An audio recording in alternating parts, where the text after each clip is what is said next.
ನಮಸ್ಕಾರ. ವನಜ ಮಲ್ನಾಡ್ ಬಂದಾಯಿತು, ಹೊಸ ವಿಡಿಯೋ ತಂದಾಯಿತು. ಬನ್ನಿ ಇವತ್ತು ಮುದ್ದು ಸೊಸೆ ಸೀರಿಯಲ್ಲು ಹೇಗೆ ಮೂವ್ ಆಗುತ್ತೆ, ಏನು ಸ್ಟೋರಿ ಇದೆ ನೋಡೋಣ. ಅದಕ್ಕಿಂತ ಮುಂಚೆ ವಿಡಿಯೋಕ್ಕೆ ಸಬ್ಸ್ಕ್ರೈಬ್ ಮಾಡ್ಕೊಳ್ಳಿ, ಹಾಗೆ ಒಂದು ಲೈಕ್. ಭದ್ರ ಮಾವನ ಮನೆಗೆ ಹೋಗಿದ್ದಾನೆ. ಮಾವನ ಮನೆಗೆ ಹೋಗ್ಬಿಟ್ಟು ತುಂಬ ದುಃಖದಿಂದ ಹೋಗಿದ್ದಾನೆ. ತುಂಬ ದುಃಖ ಅಂದರೆ ತುಂಬ ದುಃಖ, ಬಿಕ್ಕಿ ಬಿಕ್ಕಿ ಅಳೋ ಅಂಥ ದುಃಖದಲ್ಲಿ ಹೋಗಿದ್ದಾನೆ. ಅಲ್ಲಿ ಹೋಗಿ ಬಾಗಿಲು ತಟ್ಟುತ್ತಾನೆ. ಎಲ್ಲ ಮಲಗಿರ್ತಾರೆ. ರತ್ನಿ ಮಲಗಿರ್ತಾಳೆ, ಮತ್ತು ಅವಳ ಗಂಡ ಕೂಡ ಮಲಗಿರ್ತಾನೆ, ವಿದ್ಯುನಪ್ಪ. ಆಮೇಲೆ ಜೋರೆ ಬಾಗಿಲು ತಟ್ತಾನೆ. ಬಾಗಿಲು ತಟ್ಟಿದಾಗ ರತ್ನಿ ಎಚ್ಚರಾಗ್ತಾಳೆ. ಎಚ್ಚರಾಗ್ಬಿಟ್ಟು, ನೋಡಯ್ಯ ಯಾರೋ ಬಾಗಿಲು ತಟ್ತಾವ್ರೆ, ಎದ್ದೋಗಿ ನೋಡೋಗಯ್ಯ ಅಂತಾಳೆ. ಆಮೇಲೆ ರತ್ನಿ ನೀನೇ ಹೋಗಿ ನೋಡು ಅಂತಾನೆ. ಇಷ್ಟೊತ್ತಲ್ಲಿ ಯಾರೋ ಕುಡ್ಕೊಂಡು ಬಂದಿರ್ತಾರೆ, ನಾನು ಹೆಂಗಯ್ಯ ಹೋಗಲಿ, ನೀನು ಹೋಗಯ್ಯ ಎದ್ದು ನೋಡೋಗು ಅಂತ ಅಂತಾಳೆ. ಸರಿ ಅಂತ ಹೇಳ್ಬಿಟ್ಟು ಯಾರು ಯಾರು ಯಾರು ಅಂತಲೇ ಮಾತಾಡಲ್ಲ, ಎಷ್ಟು ಕೇಳಿದ್ರು ಮಾತಾಡಲ್ಲ. ಸರಿ ಹೋಗಿ ಬಾಗಿಲು ತೆಗಿತಾನೆ. ತೆಗೆದಾಗ ಅಳಿಯ ಶಾಕ್ ಆಗುತ್ತೆ.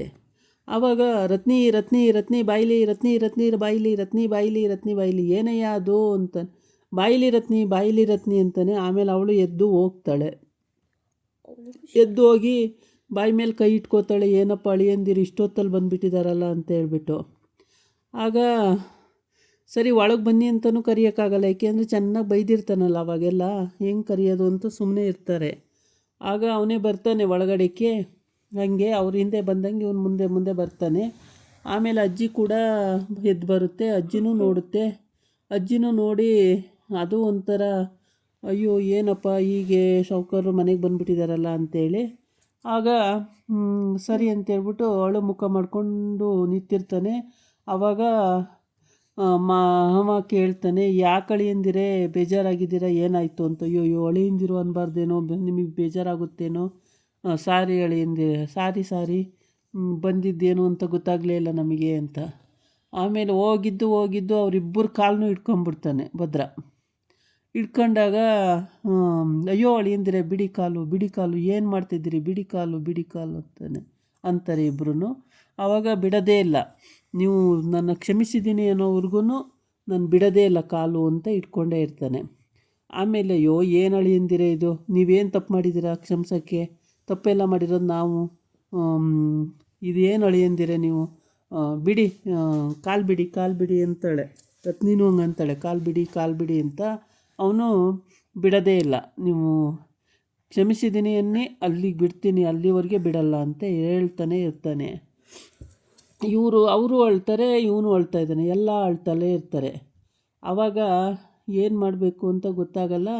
ಅವರು ಕ್ಷಮೆ ಕೇಳಲೇಬೇಕಾಗುತ್ತೆ, ಕ್ಷಮಿಸಿದ್ದೀನಿ ಅಂತ ಹೇಳಲೇಬೇಕಾಗುತ್ತೆ ಇವನು ಕ್ಷಮೆ ಕೇಳಿರೋದಕ್ಕೆ. ಆಗ ಸರಿ ಬಿಡಿ ಅಳಿಯಂದಿರೆ, ಆಗೋಯ್ತು, ಆವತ್ತಿಂದೇನೋ ಆ ಥರ ಗಳಿಗೆ ಏನೂ ಮಾಡೋಕ್ಕಾಗಲ್ಲ, ಹೋಗಲಿ ಬಿಡಿ ಅಳಿಯಂದಿರೆ ಅಂತ ಹೇಳ್ತಾರೆ. ಇಲ್ಲ, ನೀವು ಕ್ಷಮಿಸಿದ್ದೀನಿ ಅನ್ನೋರ್ಗೂ ನಾನು ಹೇಳೋದೇ ಇಲ್ಲ, ಕಾಲು ಬಿಡೋದೇ ಇಲ್ಲ ಅಂತ. ಸರಿ ಅಳಿಯಂದಿರೆ ಕ್ಷಮಿಸಿದ್ದೀನಿ ಬಿಡಿ ಅಂತ ಹೇಳ್ತಾನೆ. ಆವಾಗ ಹೇಳಿದಾಗ ಇಬ್ಬರೂ ಹೇಳ್ತಾರೆ, ಗಂಡ ಹೆಂಡ್ತಿ. ಆಮೇಲೆ ರತ್ನಿ, ಅಳಿಯಂದಿರ ನಿಲ್ಲಿಸೇ ಮಾತಾಡಿಸ್ತಾ ಇದ್ದೀವಲ್ಲ, ಒಂದು ಕಾಫಿ ತಂದುಕೊಡೆ ಅಂತ ಹೇಳ್ತಾನೆ. ಆಮೇಲೆ ಬನ್ನಿ ಅಳಿಯಂದಿರ ಕೂತ್ಕೊಳ್ಳಿ ಅಂತ. ಆಮೇಲೆ ಚೇರ್ ಮೇಲೆ ಕೂರಿಸ್ತಾನೆ. ಆಮೇಲೆ ನನಗೆ ಕಾಫಿ ಬದಲು ಒಂಚೂರು ಅನ್ನ ಕೊಟ್ಟರೆ ಹೊಟ್ಟೆ ಹಸಿತೈತೆ, ಬೆಳಗಿಂದ ಏನೂ ತಿಂದಿಲ್ಲ, ಒಂಚೂರು ಅನ್ನ ಇದ್ದರೆ ನಂಗೆ ಊಟ ಕೊಡಿ ಅಂತ ಕೇಳ್ತಾನೆ. ಅಯ್ಯೋ ದೇವ್ರೆ, ಅಳಿಯಂದಿರು ಊಟ ಕೇಳ್ತಾವ್ರಲ್ಲ ಅಂತ ಭೂಮಿಗೆ ಇಳಿದು ಹೋಗ್ಬಿಡ್ತಾರೆ ಇಬ್ಬರು ಗಂಡ ಹೆಂಡ್ತಿ. ಆಮೇಲೆ 10 ನಿಮಿಷ ಬಿಸಿ ಅಡುಗೆ ಮಾಡಿಬಿಡ್ತೀನಿ, ಬೇಗ ಮಾಡಿಬಿಡ್ತಾಳೆ ನಮ್ಮ ರತ್ನಿ, ಊಟ ಮಾಡಿರಂತ ಅಳಿಯಂದಿರೆ ಅಂತ. ಇಲ್ಲ ಇರೋದನ್ನೇ ಕೊಡಿ, ಈಗ ಏನಿದೆ ಅದನ್ನೇ ಕೊಡಿ, ಪರವಾಗಿಲ್ಲ, ನನಗೆ ಈಗ ಮಾಡೋ ಅಂಥದ್ದೇನು ಬೇಡ, ಅದು ತಂಗ್ಳಾಗಿದ್ರೂ ಪರವಾಗಿಲ್ಲ, ಅದನ್ನೇ ಕೊಡಿ, ನಾನು ತಿಂತೀನಿ ಅಂತಾನೆ. ಆಮೇಲೆ ಅಯ್ಯೋ ಅಳಿಯಂದಿರು ಹಿಂಗೆ ಕೇಳ್ತಾರಲ್ಲ ಅಂತ ಇವರು ಅಷ್ಟು ಖುಷಿಯಾಗ್ಬಿಡ್ತಾರೆ. ಆಮೇಲೆ ಅಳಿಯಂದಿರೆ 1 ನಿಮಿಷ ಅಂತೇಳಿ ಹೋಗಿ ಒಂದು ತಟ್ಟೆ ತಗೊಬರ್ತಾಳೆ. ಅಷ್ಟೊತ್ತಿಗೆ ಇವರು ಅಮ್ಮ ಮಗ ಟೀಫೈನ ಅರೇಂಜ್ ಮಾಡ್ತಾರೆ. ಆಮೇಲೆ ಟೀಫೈ ಮೇಲೆ ಚೇರ್ ಮೇಲೆ ಕೂತ್ಕೋತಾನೆ, ಟೀಫೈ ತಂದಿಡ್ತಾರೆ. ಆಮೇಲೆ ಹೋಗಿ ಒಂದು ತಟ್ಟೆ ತಗೊಬರ್ತಾಳೆ, ನೀರು ತಗೊಬರ್ತಾಳೆ, ಕೈ ತೊಳಿಸ್ತಾಳೆ. ಕೈ ತೊಳೆಸಿ ಆದಮೇಲೆ ಹೋಗಿ ಅನ್ನ ಸಾರು ಹಾಕ್ಕೊಂಬರ್ತಾಳೆ. ಹಾಕೊಬಂದು ಊಟ ಮಾಡಿ ಅಳಿಯಂದಿರೆ ಅಂತೇಳಿ ಊಟ ಮಾಡೋಕ್ಕೆ ಹೋಗಿ ತಟ್ಟೆ ಕೈ ಇಡ್ತಾನೆ. ಆವಾಗ ಅವನಿಗೆ ಅವ್ರ ಮಾವಿಗೆ ಏನೇನು ಹಿಂಸೆ ಕೊಟ್ಟಿದ್ದ ಅವೆಲ್ಲ ನೆನಪಾಗ್ಬಿಡ್ತವೆ. ಫ್ಲ್ಯಾಶ್ ಬ್ಯಾಕಿಗೆ ಹೋಗ್ಬಿಡ್ತಾನೆ. ಕುತ್ತಿಗೆ ಹಿಡ್ದು ಆಚೆ ನೂಕಿದ್ದು, ಬೈದಿದ್ದು, ಮನೆಗೆ ಬಂದು ಬೈದೋಗಿದ್ದು, ಆಮೇಲೆ ವಿದ್ಯೆನ ಎದುರುಗಡೆ ಬೈದಿದ್ದು, ಎಲ್ಲ ನೆನೆಸ್ಕೊಬಿಡ್ತಾನೆ. ಎಲ್ಲ ನೆನೆಸ್ಕೊಂಡು ಅವನಿಗೆ ಒಂಥರ ಅಳು ಬಂದಂಗೆ ಆಗುತ್ತೆ. ಅಯ್ಯೋ ಎಷ್ಟೆಲ್ಲ ಹಿಂಸೆ ಕೊಟ್ಟೆ ನಮ್ಮ ಅತ್ತೆ ಮಾವಂಗೆ ನಾನು ಅಂತ ಹೇಳ್ಬಿಟ್ಟು. ಆಗ ಅದನ್ನೆಲ್ಲ ಮನಸ್ಸಲ್ಲಿ ಇಟ್ಕೊಂಡಿರಲ್ಲ. ಇವಳು ಮಾತ್ರ ರತ್ನಿ ಅಂತಿರ್ತಾಳೆ, ಎಲ್ಲ ವಿಷಯದಲ್ಲೂ ನನ್ನ ಮಗಳಿಗೆ ಒಳ್ಳೇದಾಗಲಪ್ಪ, ನನ್ನ ಮಗಳು ಸಾಹಸ ಮಾಡ್ತಿದ್ದಾಳೆ, ಬಸ್ರಿ ಆದ್ರೂ ಬಿಡ್ದೇನೆ ಕೆಲಸ ಮಾಡಿಕೊಂಡು ಓದ್ತಾ ಇದ್ದಾಳೆ, ನನ್ನ ಮಗಳಿಗೆ ಎಲ್ಲ ಧೈರ್ಯನೂ ಕೊಡಪ್ಪ ಅಂತ ಕೇಳಿರ್ತಾಳೆ ಬೆಳಿಗ್ಗೆ ಎದ್ದ ತಕ್ಷಣವೇ.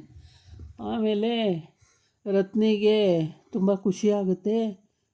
ರತ್ನಿ ಅಂತೂ ತುಂಬ ಖುಷಿಯಾಗಿ ಓಡಾಡ್ಕೊಂಡಿರ್ತಾಳೆ. ಒಳಗೆ ಹೋಗ್ತಾಳೆ, ಹೊರಗೆ ಬರ್ತಾಳೆ, ಊಟ ಮಾಡಿ ಅಳಿಯಂದಿರೆ ಅಂತ. ಆಮೇಲೆ ಊಟ ಬಂದು ಕೊಡ್ತಾಳೆ, ತಟ್ಟೆಗೆ ಬಂದು ಕೊಟ್ಟು ಊಟ ಮಾಡಿ ಅಳಿಯಂದಿರೆ ಅಂತ. ಊಟ ಮಾಡೋಕ್ಕೆ ಕೈ ಇಡಬೇಕು ಅಷ್ಟೊತ್ತಿಗೆ ಅವನಿಗಂತೂ ವಿದ್ಯನ ಅಪ್ಪಂಗೆ ತುಂಬ ಖುಷಿ ಆಗ್ಬಿಡುತ್ತೆ. ಸಖತ್ ಖುಷಿ ಪಟ್ಬಿಡ್ತಾನೆ. ಹೆಂಗೋ ಅಳಿಯಂದಿರು ನಮ್ಮ ಮನೆಗೆ ಬಂದ್ರಲ್ಲ, ಎಲ್ಲ ಅರ್ಥ ಮಾಡಿಕೊಂಡು ನಮ್ಮ ಜೊತೆ ಹೊಂದ್ಕೊಳ್ಳೋಂಗೆ ಬಂದ್ರಲ್ಲ ಅಂತೇಳ್ಬಿಟ್ಟು ತುಂಬ ಖುಷಿ ಪಟ್ಬಿಡ್ತಾನೆ. ಆ ಖುಷಿ ಅಂದರೆ ಅಷ್ಟಿಷ್ಟು ಖುಷಿ ಅಲ್ಲ, ಹೇಳ್ಕೊಳಕ್ಕಾಗಲ್ಲ, ಅಷ್ಟು ಖುಷಿ ಪಡ್ತಾ ಇರ್ತಾನೆ. ಅಲ್ಲಿ ಮಗಳು ಹೆಂಗವಳೆ ಅಂತಲೂ ಕೂಡ ಕೇಳೋವಷ್ಟು ಅವ್ರಿಗಿಲ್ವೇ ಇಲ್ಲ. ಏಕೆಂದರೆ ಅಳಿಯನ್ನೇ ಮನಸ್ಸು ತುಂಬ ಹೋಗ್ಬಿಟ್ಟ ಫುಲ್ಲು. ಪ್ರತಿಯೊಂದು ವಿಷಯದಲ್ಲೂ ಅಳಿಯನ್ನೇ ಮನಸ್ಸು ತುಂಬ ಹೋಗ್ಬಿಟ್ಟ. ಹಂಗಾಗಿ ಮಗಳು ಹೆಂಗವಳೆ ಅಂತ ಕೇಳಲೇ ಇಲ್ಲ, ಅಳಿಯನ್ನೇ ಮಾತಾಡಿಸ್ತಾ ಮಾಡ್ತಿದ್ದಾರೆ. ಆಗ ಸರಿ ಅಂತೇಳ್ಬಿಟ್ಟು ಫ್ಲ್ಯಾಶ್ ಬ್ಯಾಕಿಗೆ ಹೋಗ್ತಾನೆ. ಅಲ್ಲಿ ಮಾವ ಮೋಸ ಮಾಡಿದ್ದ ಅಂಥೇಳಿ ಅವನಿಗೆ ಬೈದಿದ್ದು, ಆಮೇಲೆ ವಿದ್ಯಾ ಪ್ರೆಗ್ನೆಂಟು ಅಂತ ಸುಳ್ಳು ಹೇಳಿ ಆವಾಗ ಬೇರೆ ಬೈಸ್ಕೊಂಡಿದ್ದು ಎಲ್ಲ ಫ್ಲ್ಯಾಶ್ ಬ್ಯಾಕಿಗೆ ಹೋಗಿ ಅವನು ಹೋಗಿ ನನಗೆ ಹಿಂಸೆ ಕೊಟ್ಟರು ಪರವಾಗಿಲ್ಲ, ನಮ್ಮ ವಿದ್ಯಂಗೆ ಏನು ಮಾಡಬೇಡಿ ಅಂತೇಳಿ ಹೋಗಿ ಕಾರ್ ಅಡಿಗೆ ಹೋಗಿ ಮಲ್ಕೊಂಡಿದ್ದು, ಅದನ್ನೆಲ್ಲ ನೆನೆಸ್ಕೊಂಡು ತುಂಬಾ ಫೀಲಿಂಗ್ ಮಾಡ್ಕೋತಾನೆ ಭದ್ರೇಗೌಡ. ಅಷ್ಟು ಫೀಲಿಂಗ್ ಮಾಡ್ಕೋತಾನೆ. ಅಷ್ಟಿಷ್ಟಲ್ಲ ಫೀಲಿಂಗ್ ಅಂದರೆ ಅಷ್ಟು ಫೀಲಿಂಗ್ ಮಾಡಿಕೊಂಡು ಪಾಪ ಅವನು ಎಲ್ಲ ಅರ್ಥ ಮಾಡ್ಕೊಳ್ತಾನೆ. ಈ ಥರ ಎಲ್ಲ ಮಾಡಿಬಿಟ್ನಲ್ಲ ನಮ್ಮ ಅತ್ತೆ ಮಾವಂಗೆ ಅಂತೇಳ್ಬಿಟ್ಟು ಅವನು ಆಚೆ ನೂಕಿದ್ದು, ಅವ್ನ ಕಾರ್ ಹತ್ರ ಹೋಗಿ ಬಿದ್ದಿದ್ದು ಅದೆಲ್ಲ ನೆನೆಸ್ಕೋತಾನೆ. ಆವಾಗ ಅವನ ಮನಸ್ಸಿಗೆ ಭಾಳ ಬೇಜಾರಾಗುತ್ತೆ. ಇನ್ನು ಅನ್ನಕ್ಕೆ ಕೈಯೇ ಹಾಕಿರಲ್ಲ, ಕಲಸಿ ಊಟ ಮಾಡಿ ಅಳಿಯಂದ್ರೆ ಅಂತ ಹೇಳ್ತಲೇ ಇದ್ದಾರೆ. ಆದರೆ ಇವನು ಇನ್ನೂ ಊಟ ಮಾಡೋಕ್ಕೆ ಕಲ್ಸಕ್ಕೆ ಹೋಗಂಗಿಲ್ಲ. ಅಷ್ಟರೊಳಗೆ ಅಷ್ಟೆಲ್ಲ ಆಗಿರುತ್ತೆ. ಏನು ಮಾಡ್ತಾನೆ, ಊಟ ಮಾಡಲೇಬೇಕು, ವಿಧಿ ಇಲ್ಲ, ಊಟ ಮಾಡಬೇಕಾಗತ್ತೆ. ಆಮೇಲೆ ಪೊಲೀಸ್ ಬಂದು ಎಳ್ಕೊಂಡು ಹೋಗಿದ್ದು, ಪೊಲೀಸ್ ಹೊಡೆದಿದ್ದು ಅವ್ರ ಮಾವಂಗೆ, ಅದೆಲ್ಲನೂ ಭದ್ರೇಗೌಡ ಆ ಫ್ಲ್ಯಾಶ್ ಬ್ಯಾಕಲ್ಲಿ ಯೋಚನೆ ಮಾಡ್ತಾ ಕೂತ್ಕೋತಾನೆ. ಆಗ ತುಂಬಾ ಬೇಜಾರಾಗುತ್ತೆ ಅವನಿಗೂ. ಆದರೆ ಹೇಳ್ಕೊಳಂಗಿಲ್ಲ, ಬಿಡೋಂಗಿಲ್ಲ, ಎಲ್ಲ ಹೇಳ್ಕೊಬಿಟ್ಟಿದ್ದಾನೆ. ಕೊನೆಗೆ ಗಂಡ ಹೆಂಡ್ತಿ ಇಬ್ರಿಗೂ ಬೇಜಾರಾಗೋ ರೀತಿ ಮಾತಾಡಲ್ಲ. ಇದಾಗಿತ್ತು ಇವತ್ತಿನ ವಿಡಿಯೋ. ನಾಳೆ ಇನ್ನೊಂದು ವಿಡಿಯೋ ಜೊತೆ ಬರ್ತೀನಿ. ನಮಸ್ಕಾರ.